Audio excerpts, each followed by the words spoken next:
El manejo de la vía aérea es una habilidad fundamental para salvar vidas. Los profesionales de la salud básicos o avanzados deben saber realizarlo bien. En soporte vital básico y soporte avanzado, el manejo de la vía aérea es una intervención clave y crítica antes, durante y después del paro cardíaco. El método más adecuado varía según las competencias, el entrenamiento y la experiencia del profesional, el SEM o los protocolos del sistema de salud y la enfermedad del paciente. Revisaremos la ventilación con bolsa mascarilla eficaz con 1 y 2 personas, los pasos para responder a un paro respiratorio y el uso de capnografía recomendado para controlar y comprobar la colocación de los dispositivos avanzados para la vía aérea. Antes de ver las habilidades específicas para la vía aérea, revisemos la frecuencia de ventilación para pacientes con paro cardíaco. En estos pacientes, proporcione 2 ventilaciones con el dispositivo bolsa mascarilla tras 30 compresiones torácicas. Tras introducir un dispositivo avanzado para la vía aérea, continúe proporcionando una ventilación asincrónica cada 6 segundos. En pacientes en paro respiratorio, si tienen pulso y no respiran, ventile una vez cada 5 o 6 segundos. Tras 2 minutos vuelva a comprobar el pulso.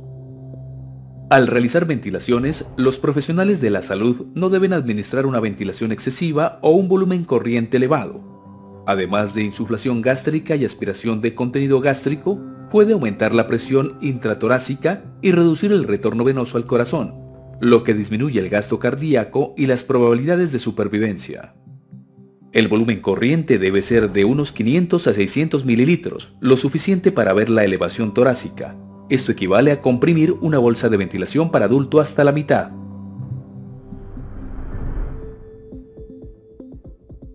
Comencemos con las habilidades básicas de manejo de la vía aérea.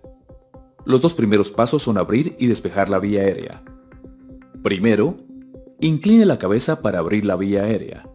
Coloque una mano en la frente y otra en el mentón. Con la palma, empuje la frente para inclinar la cabeza hacia atrás mientras levanta la mandíbula llevando el mentón hacia adelante. Esta acción eleva la lengua, la aleja de la parte posterior de la garganta y abre la vía aérea. Este procedimiento se realiza en pacientes sin evidencia de traumatismo de cráneo-cuello. En pacientes con sospecha de trauma cervical se realiza la tracción mandibular sin extensión de la cabeza. Para esta maniobra, coloque los dedos debajo de los ángulos de la mandíbula y levántela con ambas manos para desplazar la mandíbula hacia adelante. Si no logra abrir la vía aérea con la tracción mandibular, utilice la maniobra de extensión de la cabeza y elevación del mentón, ya que siempre es prioritario mantener la vía aérea permeable. El segundo paso es despejar la vía aérea. Aspírela de inmediato si hay secreciones abundantes, sangre, vómito o un cuerpo extraño.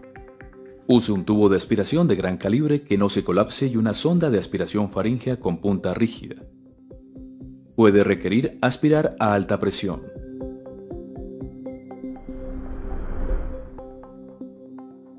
Con la vía aérea abierta y despejada, puede utilizar un dispositivo complementario para mantenerla permeable. Existen 2 tipos, la orofaringea y la nasofaringea. Las orofaringeas se suelen usar en pacientes inconscientes que no tengan reflejo nauseoso. Las nasofaringeas se pueden usar en pacientes conscientes, semiconscientes o inconscientes, con o sin reflejo nauseoso.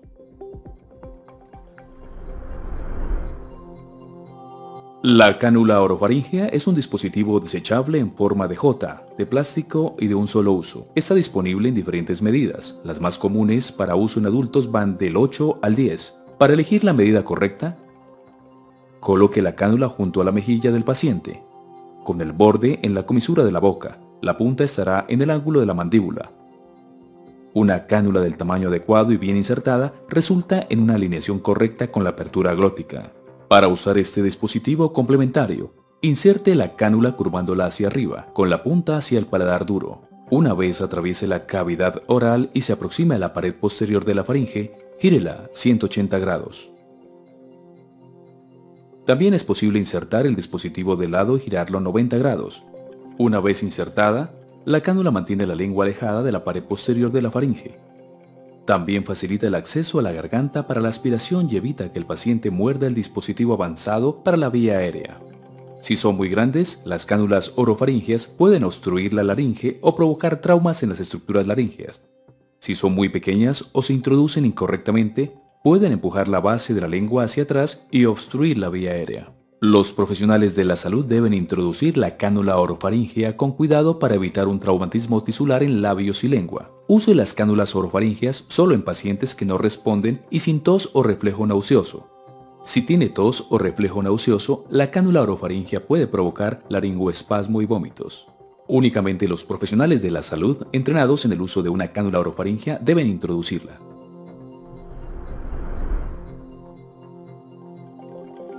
La cánula nasofaríngea es un tubo curvado y hueco que se puede introducir en la fosa nasal para facilitar la ventilación y la aspiración.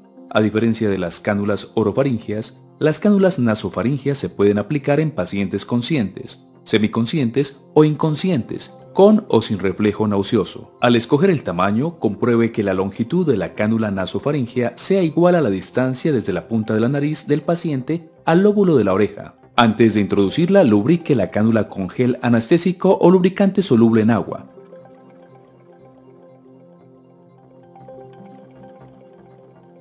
Introduzca la cánula en la fosa nasal en dirección posterior, perpendicular al plano de la cara. Ejerciendo una presión moderada, realice un movimiento espiral suave para introducirla en la fosa nasal. Si se introduce correctamente, debe traspasar la cavidad nasal hacia la faringe, dejando la vía libre para la ventilación y aspiración. Si nota resistencia, extraiga la cánula con cuidado 1 centímetro. Gírela ligeramente y vuelva a intentarlo con suavidad. Si continúa encontrando resistencia, extráigala por completo. Inténtelo en la otra fosa nasal. Tenga cuidado al introducir la cánula nasofaríngea en pacientes con traumatismo facial o cráneoencefálico grave, ya que podría insertarla por error en la cavidad craneal. Si existe fractura de la base del cráneo, es preferible una cánula orofaríngea. Introduzca la cánula nasofaríngea con cuidado para evitar complicaciones como lesiones tisulares o hemorragias. También puede provocar laringoespasmos y vómitos y, si el tamaño no es el correcto, entrar en el esófago y causar distensión gástrica con ventilación activa. Al insertar una cánula oro o nasofaríngea, es importante oír los ruidos respiratorios para comprobar si se está administrando una ventilación adecuada.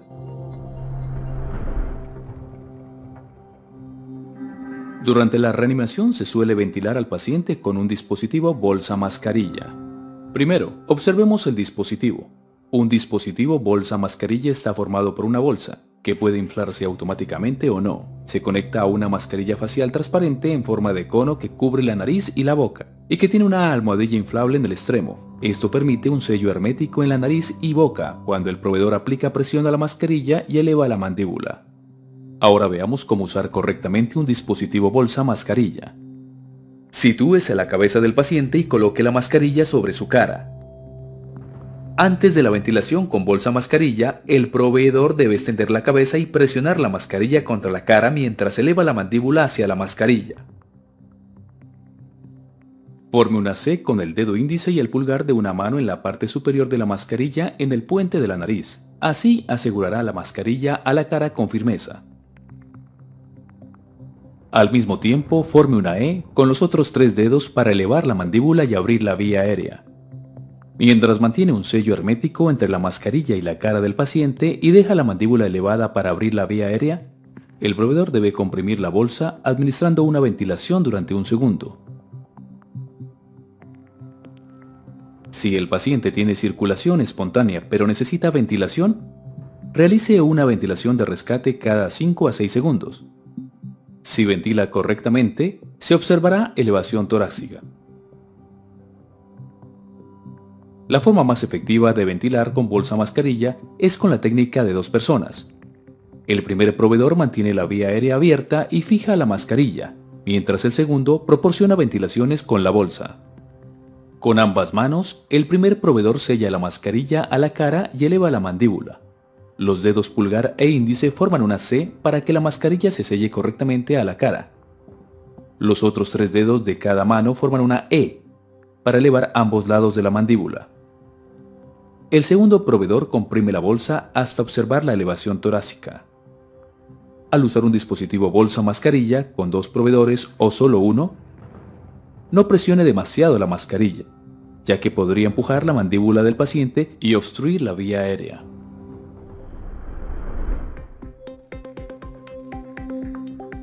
Entre las indicaciones de uso de dispositivos avanzados se encuentran dificultad para realizar una ventilación eficaz con bolsa mascarilla, pacientes con compromiso de la vía aérea real o potencial, especialmente con tiempos de transporte largos o necesidad de aislar la vía aérea.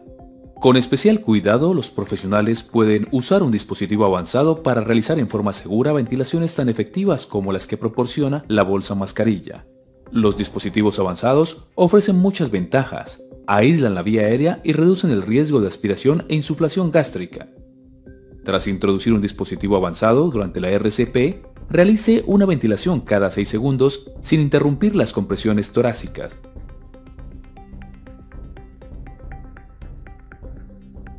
La inserción de algunos de estos dispositivos, como el tubo endotraqueal, puede requerir la interrupción de las compresiones torácicas por más de 10 segundos, lo que puede reducir la supervivencia en pacientes en paro cardíaco por FV. Además, no hay evidencia de que se mejore la tasa de supervivencia de paro cardíaco en entornos hospitalarios o extrahospitalarios. Por tanto, los proveedores deben considerar esos factores antes de realizar la intervención. Existen otros dispositivos avanzados para la vía aérea que los profesionales de la salud pueden insertar sin interrumpir las compresiones torácicas. Esto incluye dispositivos supraglóticos, como la máscara laríngea, el tubo laríngeo o el combitube. Los profesionales de la salud que usan dispositivos avanzados para la vía aérea deben mantener sus habilidades usándolos con frecuencia. La American Heart Association recomienda familiarizarse con varios dispositivos para dominar un método principal para el manejo avanzado de la vía aérea. Si no puede colocar un dispositivo avanzado para la vía aérea, continúe con un dispositivo bolsa mascarilla.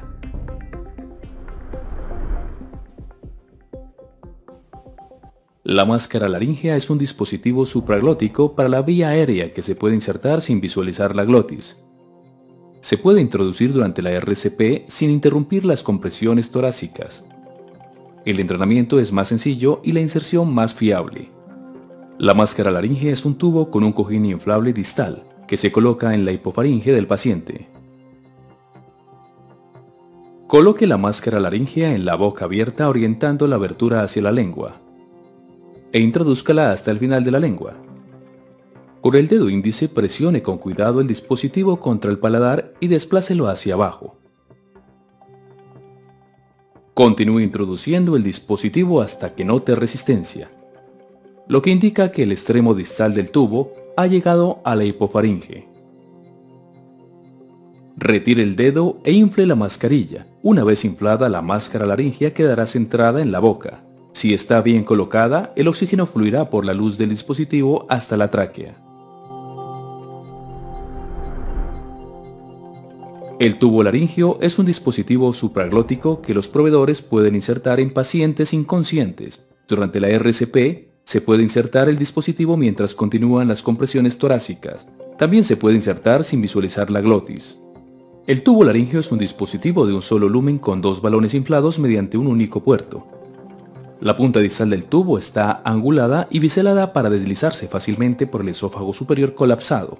El diseño también reduce el riesgo de insertarla en la tráquea. Cuando el tubo llega al esófago, notará resistencia. Infle los balones con una única jeringa.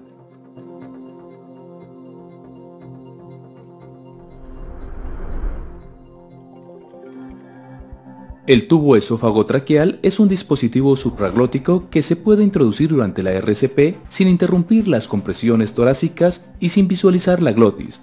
Está formado por dos lúmenes unidos. Cada tubo se puede usar para proporcionar oxígeno y ventilación, en función de cómo esté insertado. El tubo más largo de color azul, marcado con el número 1, proporciona ventilaciones mediante 8 pequeñas aberturas laterales que se ofrecen a la laringe. El otro tubo, más corto, transparente, marcado con el número 2, proporciona directamente ventilaciones a través del orificio al final del tubo. Con el tubo colocado, use la jeringa azul grande para inflar el balón faríngeo a través del puerto etiquetado con el número 1. Use la jeringa pequeña para inflar el manguito distal por el puerto 2. El extremo distal del dispositivo llegará hasta el esófago o la tráquea. Si llega al esófago, que es lo más frecuente, el balón bloqueará la entrada y salida del flujo de aire del esófago, y la ventilación hacia la tráquea se realizará por medio de la luz número 1 y a través de las aberturas laterales. Si la punta del tubo llega a la tráquea, el reanimador puede usar el lumen número 2 para administrar ventilación directamente en la tráquea. Es muy importante comprobar la colocación correcta del tubo esófago-traqueal. Si se realiza la ventilación al lumen incorrecto, no se realizará una ventilación y oxigenación adecuadas, y provocará una hipoxia grave. Una ventilación incorrecta al esófago también producirá insuflación gástrica que complicará la ventilación.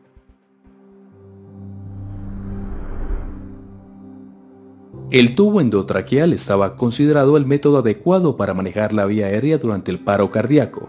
Sin embargo, si la intubación la realiza personal no entrenado o que no lo hace con frecuencia, se pueden producir complicaciones graves, como traumatismo de la orofaringe, colocación incorrecta en el esófago o en el bronquio principal derecho e interrupciones prolongadas en las compresiones y ventilaciones. A pesar del riesgo de que personal no entrenado realice la intubación endotraqueal tiene muchas ventajas, como mantener la vía aérea permeable, permitir la aspiración de la vía aérea y acelerar la administración de concentraciones altas de oxígeno. Es una vía alternativa para medicamentos si no existe la vía intravenosa o intraósea, y si se usa un balón puede proteger la vía aérea de la aspiración. El tubo endotraqueal es una luz transparente con un único balón. Para insertar el tubo endotraqueal, coloque la cabeza del paciente en posición de olfateo o neutral. Inserte la hoja del laringoscopio en la boca del paciente. Eleve el laringoscopio en vertical y hacia afuera para ver las cuerdas vocales y la abertura glótica. Inserte el tubo endotraqueal directamente entre las cuerdas vocales y hacia la tráquea hasta que el balón pase las cuerdas. Infle el balón y use un monitor de capnografía para comprobar la correcta colocación. Si decide utilizar un dispositivo avanzado para la vía aérea, deberá asegurarse de que está bien colocado y de que realiza una ventilación efectiva pero no excesiva. Observe la elevación torácica mientras comprueba si hay ruidos respiratorios bilaterales o gorgoteo en el estómago, y confirmar así la colocación del tubo. Además de esta evaluación clínica, algunos dispositivos pueden ayudarle a determinar si ha insertado el tubo correctamente. La capnografía monitoriza la cantidad de dióxido de carbono que exhala el paciente. La American Heart Association recomienda la capnografía para confirmar y monitorizar la colocación correcta del tubo endotraqueal. Los estudios científicos aún no han validado la capnografía como método para confirmar la correcta colocación de dispositivos supraglóticos para la vía aérea. No obstante, una ventilación efectiva mediante estos dispositivos debería producir una onda de capnografía. Así es una onda de CO2 al final de la aspiración normal. La medición del dióxido de carbono al final de la aspiración o exhalación puede verse como una forma de onda donde el nivel del dióxido de carbono sube con la exhalación y baja hasta cero al inhalar. Aunque los profesionales de la salud estén ventilando correctamente a un paciente, las compresiones torácicas producirán una lectura de CO2 al final de la aspiración baja, ya que hasta la mejor RCP produce un gasto cardíaco y un flujo pulmonar que es un 25 a 30% de lo normal. En contraposición, el RCE puede ocasionar un aumento repentino del CO2 al final de la expiración. Los capnógrafos que muestran la forma de onda y un número dan la información más completa.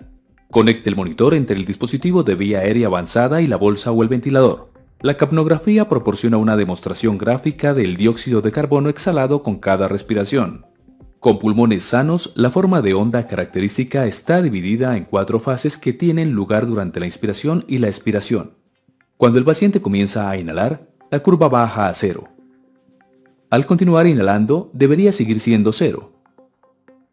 Cuando comienza a exhalar, la porción inicial de respiración es el aire que queda en el espacio muerto comprendido entre el tubo de ventilación y la tráquea. Cuando el alvéolo comienza a vaciarse en el circuito, los niveles de dióxido de carbono comienzan a aumentar y aparece una desviación hacia arriba al comienzo de la curva del dióxido de carbono. Mientras continúa la exhalación, el CO2 continúa saliendo de los pulmones hasta que comienza la ventilación siguiente.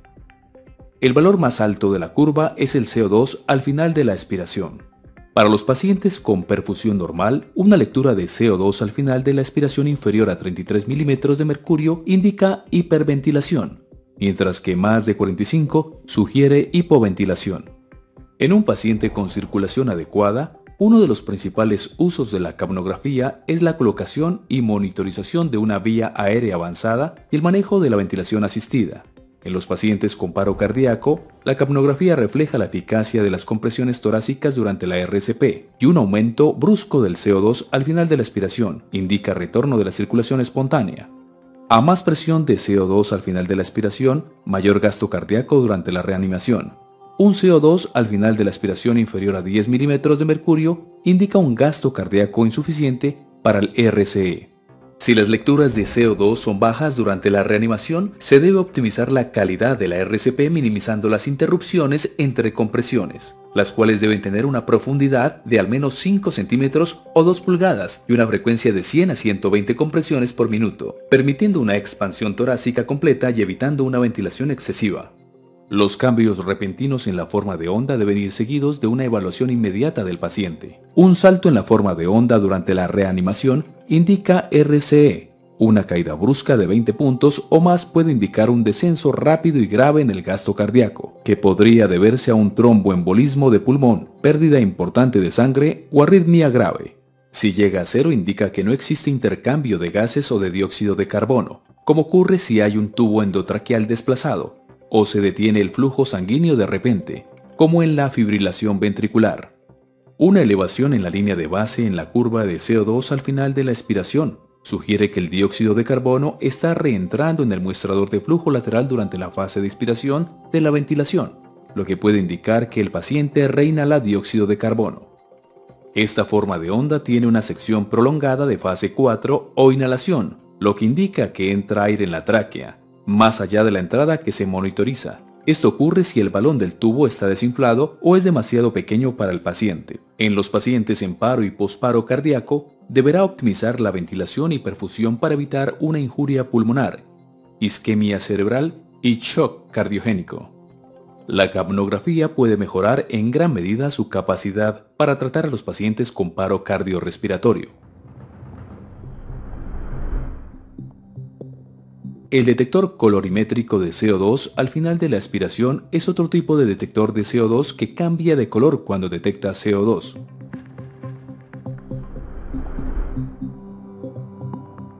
El detector esofágico es un dispositivo de confirmación adicional. Está formado por una pera que se comprime y va unida al tubo endotraqueal. Si el tubo está en el esófago, la pera no se expande y si se expande es con CO2 expirado. Un modelo alternativo es conectar una jeringa grande de aspiración al tubo endotraqueal. Si el tubo está bien colocado, el émbolo se podrá retraer con facilidad. Si está en el esófago, el émbolo no podrá moverse. Las habilidades para la vía aérea son fundamentales para SVCA o ACLS. Entrenamiento correcto, práctica y uso frecuentes y registrar los logros y complicaciones ayudarán a mejorar las habilidades y el cuidado del paciente.